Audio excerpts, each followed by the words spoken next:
because it feels like I'm kind of on an airplane there, which is slightly unnerving. Good morning, everyone. Oh, it is always my joy to get to spend time with our spiritual community and everyone here in person. And of course, those of you at home as we continue to move forward in our community and our lives with all the changes that are happening.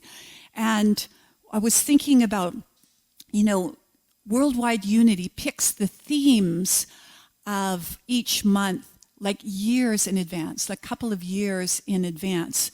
And this month's theme is actually, with spiritual understanding, I know everything is unfolding for my highest good. Now, isn't that what we need to know right now? But, it was picked like 2 years ago. So I always love the synchronicity of that. And so really, it's all based on the faculty of understanding. And I believe that Reverend Doug spoke last week about this. I wasn't here, but he spoke about the fact that with understanding, we can spend time kind of living our lives from that place of spiritual guidance, where we feel like we're moving down the spiritual path, or we can kind of be on that place where you're just in experience and kind of, things are going and not going and what's happening. And to me, I thought, really we spend time in both all the time. And so I kind of had this image the other night where when I was thinking about this is, you go to walk down the spiritual path and you think, okay, I got this, right? And so you're kind of in the spiritual guidance and it's going okay. And then you're kind of having moments of experience. And so to me, it was kind of like hippity hopping, right? It's like, okay, I'm all clear and now I don't know what I'm doing. Okay, but now I know what I'm doing. You kind of go back and forth. And you kind of flow through those feelings of being centered and calm into upset.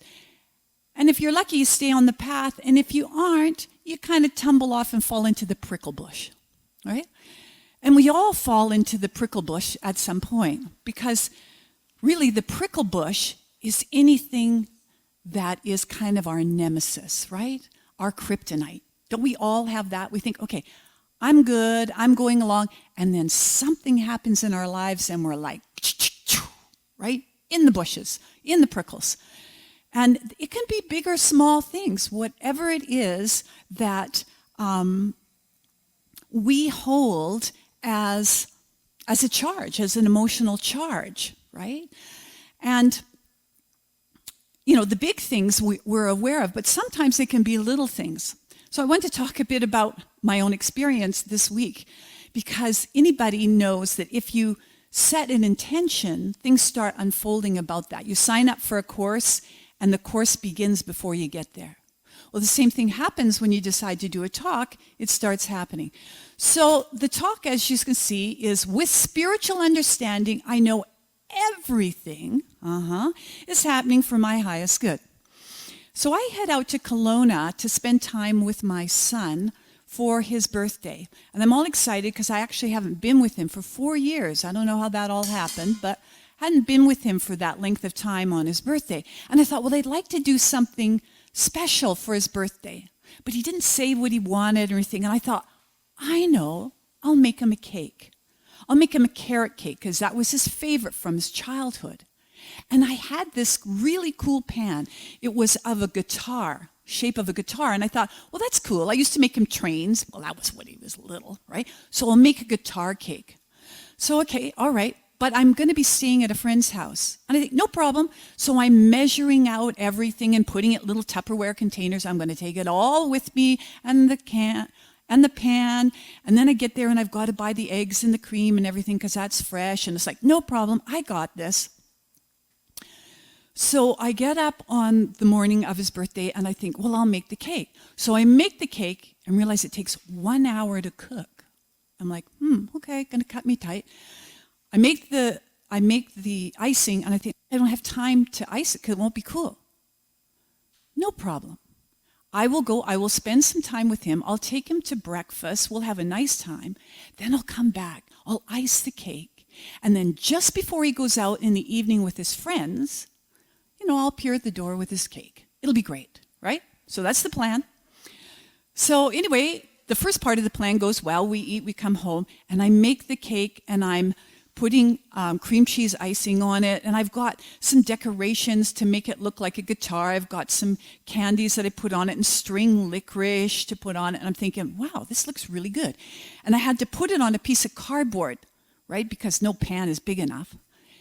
And now I've got to go only about 7 blocks. So I think, you know what? I'm not going to wrap this up because it's too hot, right? Yeah, you can see where this is going, right? It's too hot. Like it's 31 and it's cream cheese icing, right? So I think, no, I'm not going to do this. I don't think I could get in the cooler. No problem. I put it in the back seat. I set it on top of the cooler, right? I get in. I'm only going 6, 7 blocks. I pull out. I'm in a kind of a place, a trailer park. I come up. I go up, driving very slowly. I have a cake in the back, and I hit the speed bump,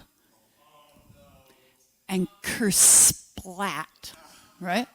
And I'm just sitting in the car, and I've got my hands on the wheel, and I think, now that was not for my highest good. That was the first thought that popped into my head.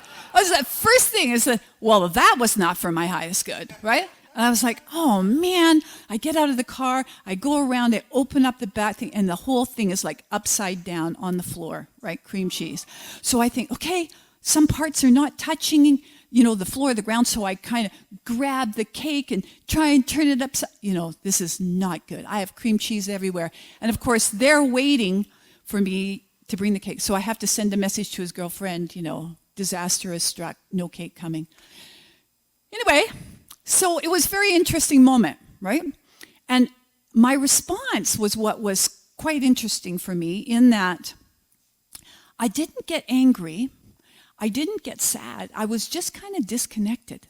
I was just like, I was flatlined. I had no kind of feeling about it at all. And I thought, well, that's weird. And I went and I watered the flowers, and I met with a friend later that night. And the next day, I was sitting on the beach, and I was thinking about this reaction I had, how I was completely disconnected from it. And what I realized is I was most upset about with myself was that I was reckless. That was the word I used. I was so reckless. And I was really on my case about how I was reckless and I ruined this.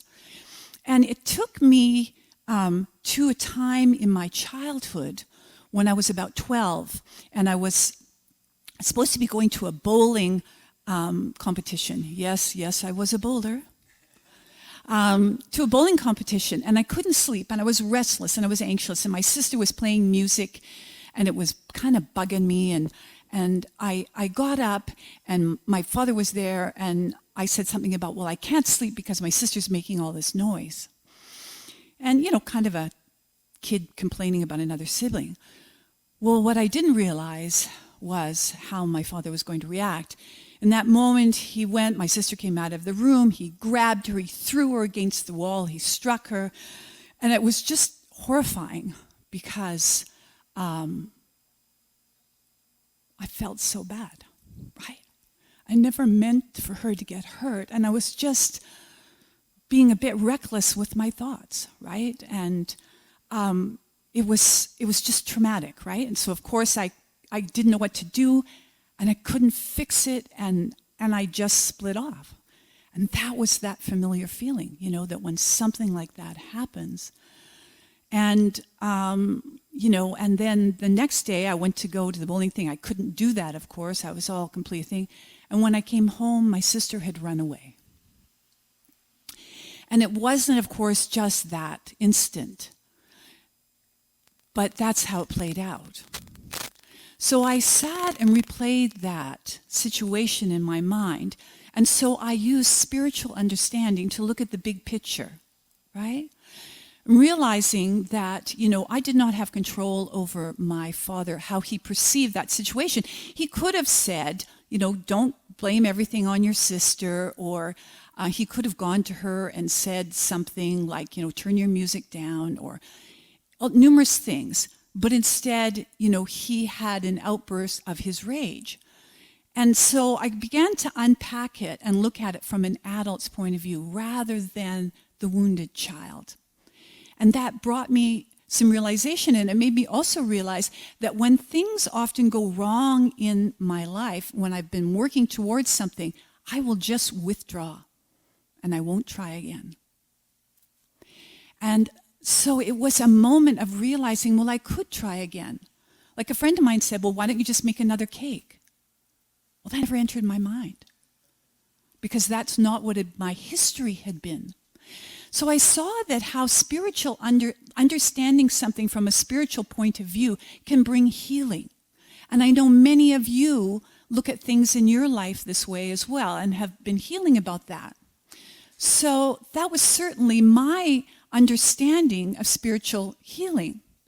And as I went to do a bit of research on this topic, I went to look at Emily Cady, who is, at the turn of the century, a homeopathic physician who treated her patients both medically and spiritually. And she wrote the book, Lessons in Truth. And many of us studied that. And in that book, she talked about what spiritual understanding was. And I thought, well, great, I'll have a look at it. And here is what she said. She does not agree. She says, what is this understanding on the getting of which depends so much?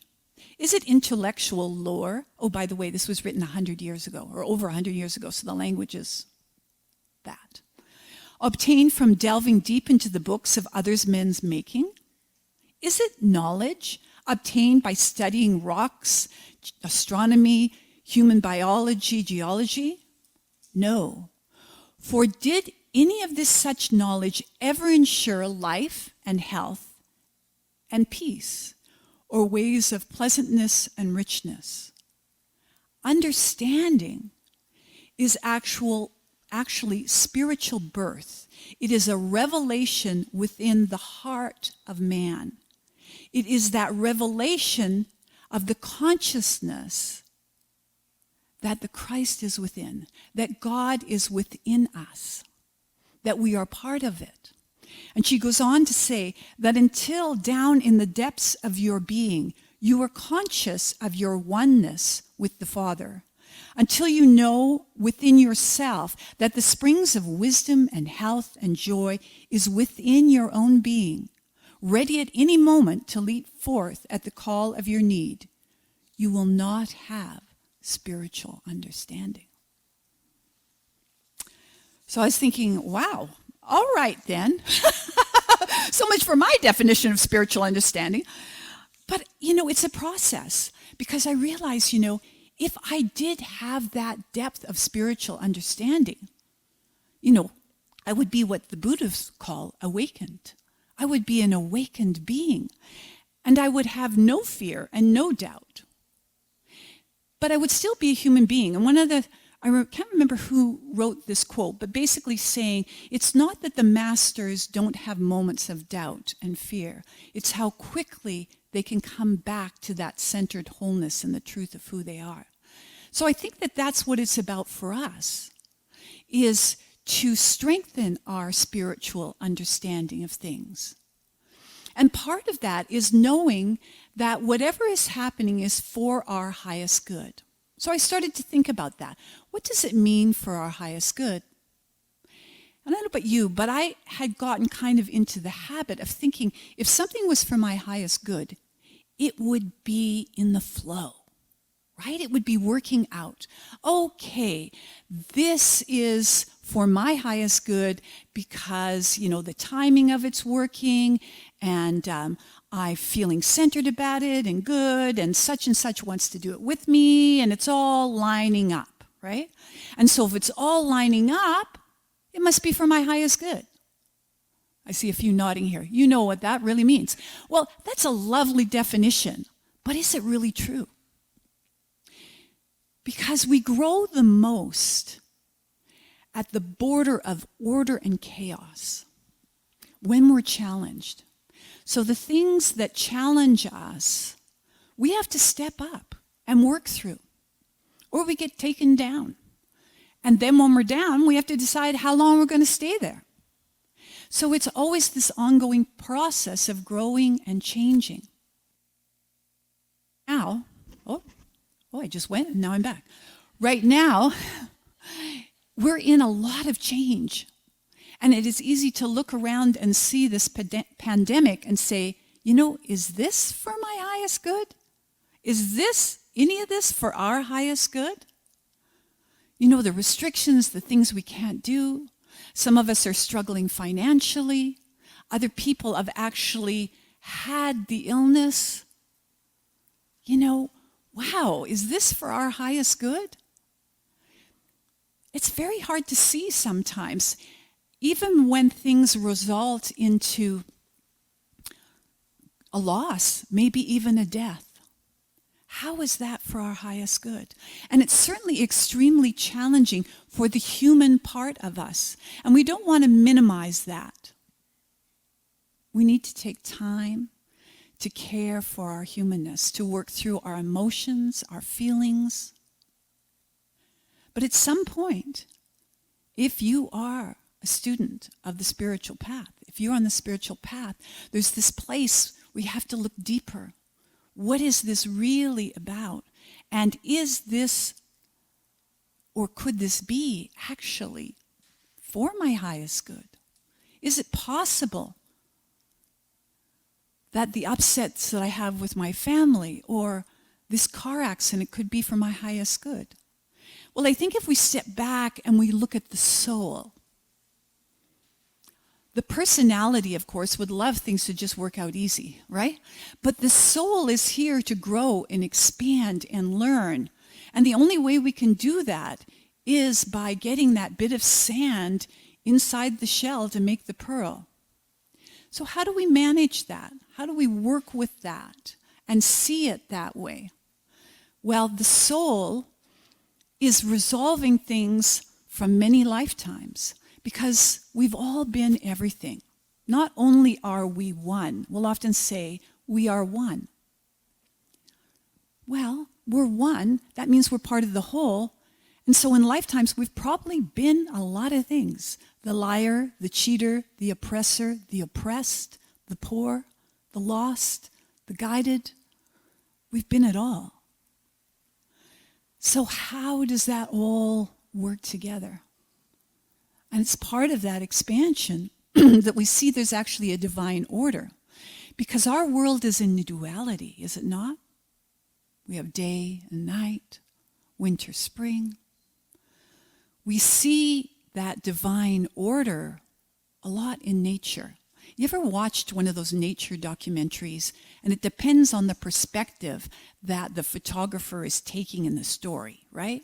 So if it's telling the story from the point of the antelope, right, going along, and the antelope has little babies and everything, when the lion comes, you're like, right? This is horrible. And the lion jumps on it and kills the antelope, and you're like, oh man, turn the channel, right?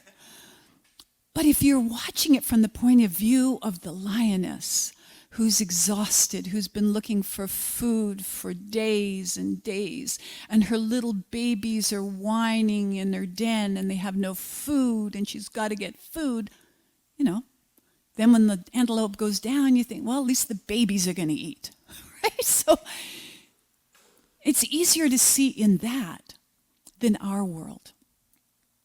But we have divine order here as well.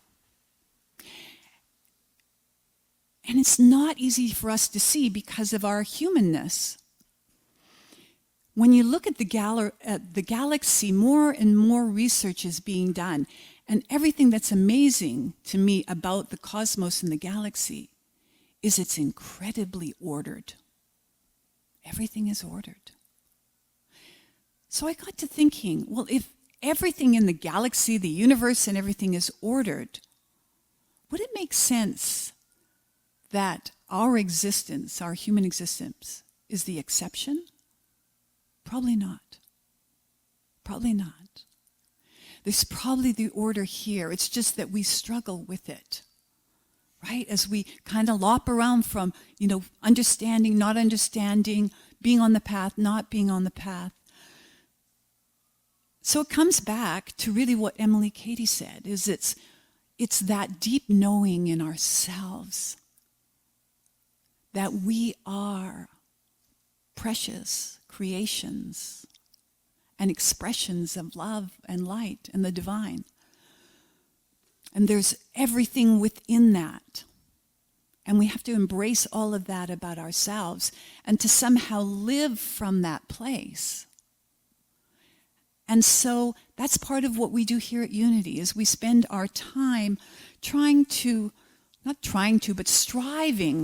to take ourselves to that deep place where we can finally be still enough and quiet enough to hear the voice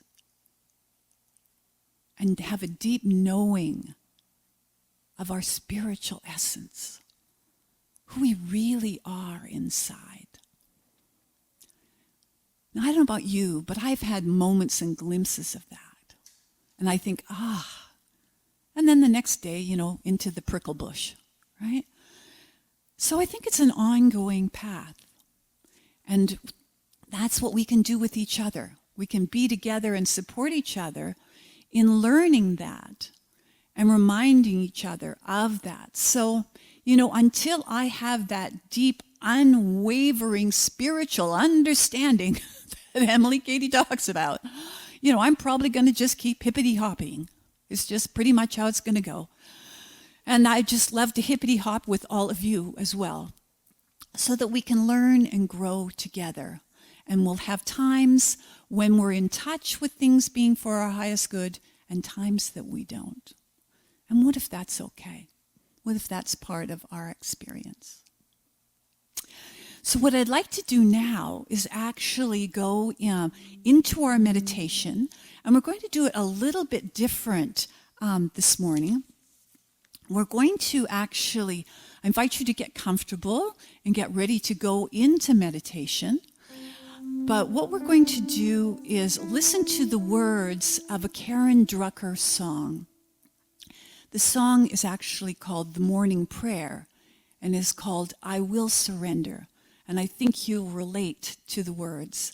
So this time, rather than singing it, what we're going to do is just close your eyes, allow yourself to really deeply listen to the words, and then I'll take us into a bit of a meditation. And then to come out, we'll have the first couple of verses of the song come up on the screen, and we'll sing that together. Okay? All righty.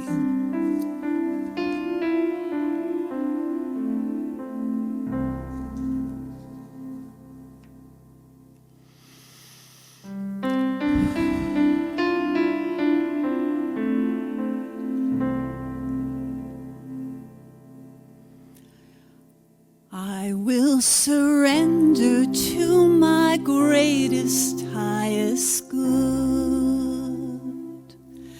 I will release any fear that blocks my way.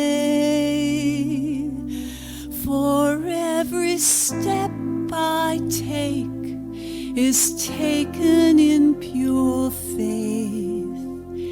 And I am stronger every moment, every day. My mind is willing and my heart is open wide. I trust my instincts and let spirit be my guide. I vow to live a life that's real and pure and free as I continue walking in this mystery.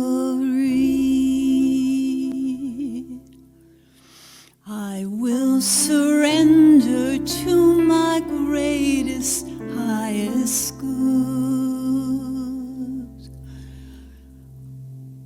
I will release every fear that blocks my way.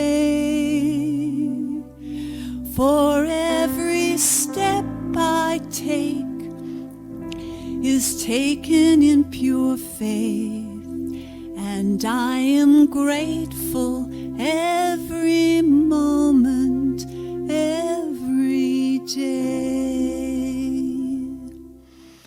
There may be walls, there may be roadblocks in my way, but I can choose to take a higher path each day. And now I know that what I thought was safe and sound was only habit and regret that held me down. I will surrender to my greatest, highest good. I will release any fear that blocks my way. For every step I take is taken in pure faith, and I am kinder every moment, every day. And I'm more loving every moment, every day. And I will surrender every moment, every day.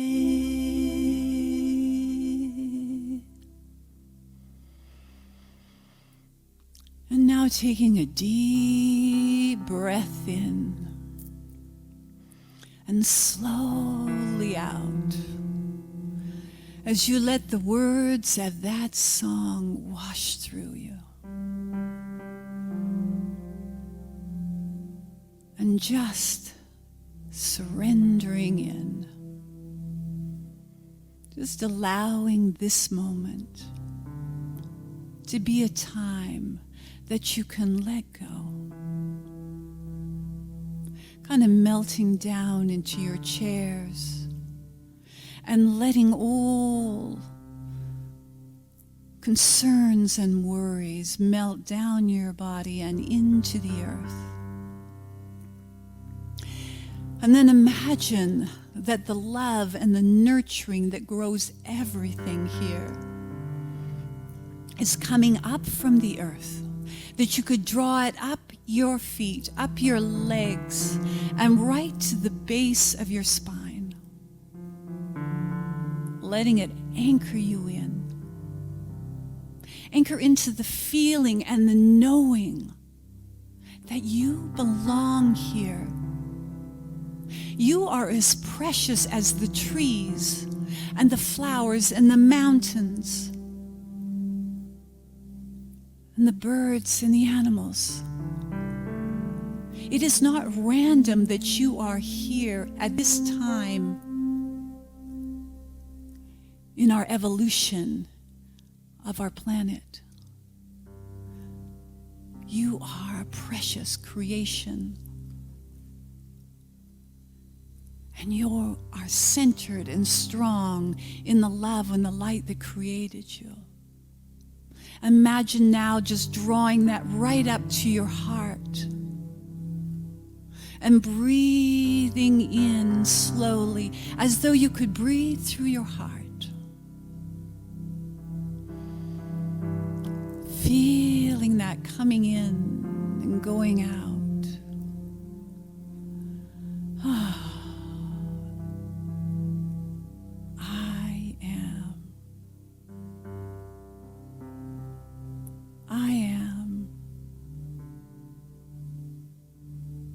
I am all that's ever been and ever will be.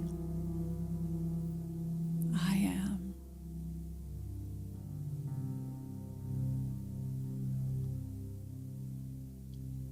I settle into this, and from this place, I know that I am bigger than any problem that comes my way. I know that if I take the time to center in, I can move through any challenge. I can see the blessing of it and be forever changed. I can learn to appreciate and love what I even thought was challenging or maybe unfair or cruel. For that is the power of what created us. Breathe that in. Know there is nothing you have to do to become part of that. You are that. I am that. We are love. We are light.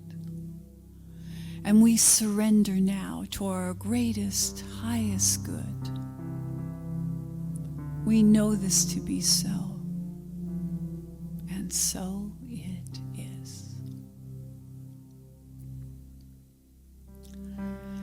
And I invite you now to open your eyes and join in singing this beautiful Karen Drucker morning prayer. I will surrender to my greatest, highest good. I will release any fear that blocks my way. For every step I take is taken in pure faith. And I am stronger every moment, every day. My mind is willing and my heart is open wide. I trust my instincts and let Spirit be my guide. I vow to live a life that's real and pure and free as I continue